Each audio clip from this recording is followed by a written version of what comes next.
Special একটি ডাবলি মাখা খেলাম লঞ্চ জার্নিতে, এত মজা ছিল আর মানুষ এটাকে এত বেশি পছন্দ করে, তাদের কাছে এটি ঝালবুট নামে পরিচিত। মানুষ যেমন হুমড়ি খেয়ে পড়ছিল এটি খাওয়ার জন্য, আসলে অসম্ভব মজা ছিল।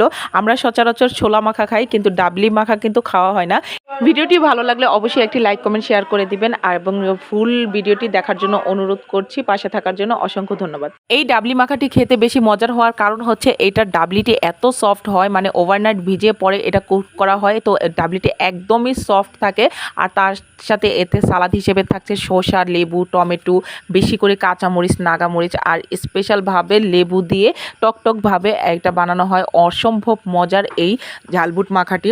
আমি তো যতবার জার্নিতে যাই এটা অবশ্যই খাওয়া হয়। আপনারা কারা কারা এটা খেয়েছেন, বিশেষ করে যারা লঞ্চ জার্নিতে করেছেন, অবশ্যই এটার সাথে পরিচিত থাকবেন। তো আমি এখানে বলতেছিলাম মামাকে স্পেশালভাবে আমাকে বানিয়ে দেওয়ার জন্য, তো মামা এখানে তার স্পেশাল যে মশলাগুলো আছে ওই মশলাগুলো দিয়ে বানিয়ে দিল। তো অনেক মজার ছিল এই ঝালবুট মাখাটি।